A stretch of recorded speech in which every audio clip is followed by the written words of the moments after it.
আজকে আমি চিকেন বানাবো। তো চিকেনটার জন্য এখানে এটা আদা বাটার মানে আদাটা বেটে ছেঁকে নিয়েছি, শুধু জলটাই দিচ্ছি 2 চামচ 3 চামচ দিয়ে 1 কিলোর বেশি চিকেন তো। এবার দেবো আমি একটু নুন দিচ্ছি,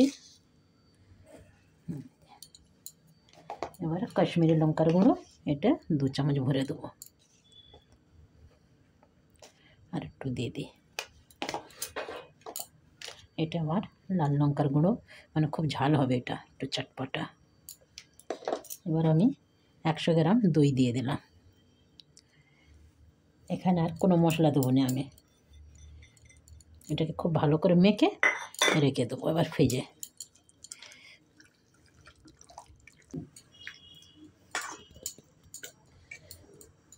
এটা আমার মাখা হয়ে গেছে, এবার আমি রেখে দিলাম। কমসে কম সারা রাত্রি তো থাকবে, কালকে দুপুরেই বানাবো 12টার দিকে। এবার আমি ফ্রিজে ঢুকিয়ে দিলাম ঢাকা দিয়ে। এখানে কড়াই তেল দিয়েছি, তেল আমি অনেকটাই দিয়েছি। এবার আমি গোটা এলাইচি 3টে আর এই লবঙ্গ দারচিনি 2 টুকরো দিয়ে দিলাম। চিকেনটাকে বের করে রেখেছি আমি 2-3 ঘন্টা হবে, কেন সারা রাত্রির মাখা ছিল তো ফ্রিজের মধ্যে, একদম ঠান্ডা। এই প্যানটাকে এবার লাল লাল করে ভেজে নেব। এটা একটু ভাজতে টাইম লাগবে।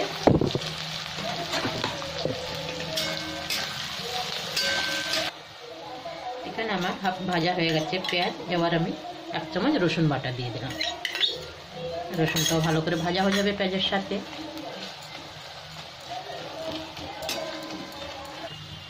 এখানে আমার পেঁয়াজ খুব ভালো ভাজা হয়েছে, মানে বেরেস্তা একদম হয়ে গেছে।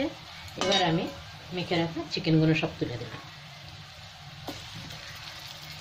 এটাও ঠান্ডা ছেড়ে গেছে, কেন 3 ঘন্টা আগে তো বের করে রেখে দিয়েছিলাম।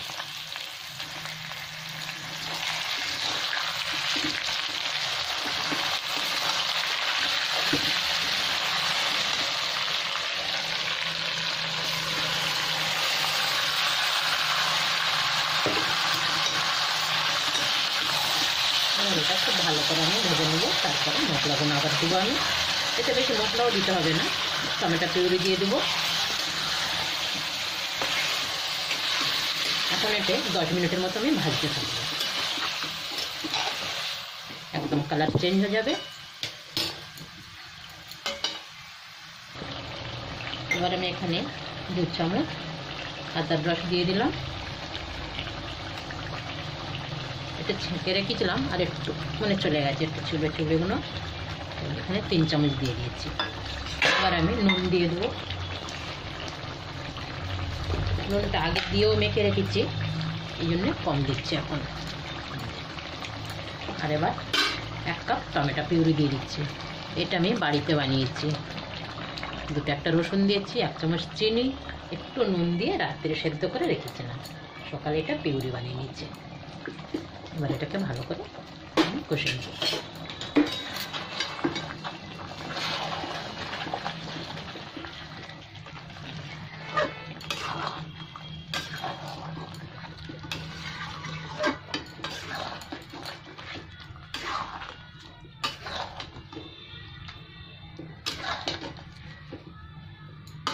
এবার একটু খুব ভালো করে সেদ্ধ হবে, একটু ঢাকা দিয়ে দিয়ে আমি করে নেব। এবার এখানে আমার চিকেনে তেল ছেড়ে দিয়েছে, চিকেনটাও খুব ভালো হয়ে গেছে। এবার আমি কাঁচা লঙ্কাটা দিয়ে দিলাম, এখানে কুচনো কাঁচা লঙ্কাও দিয়ে দিলাম, আর এখানে সাথে মাখনও দিয়ে দিলাম। খুব সুন্দর একটা সেন্ট আসে। আর একটু মাখন দেবো আমি।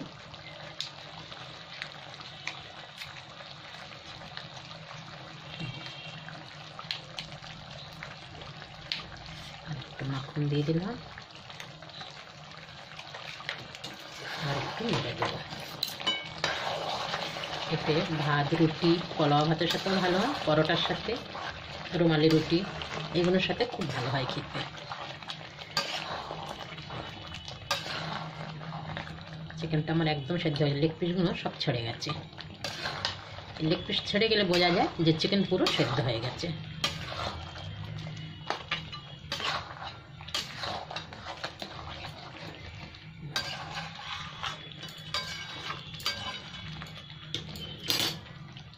প্রায় রান্না আমার শেষের দিকে এসে গেছে। হয়ে গেছে প্রায়।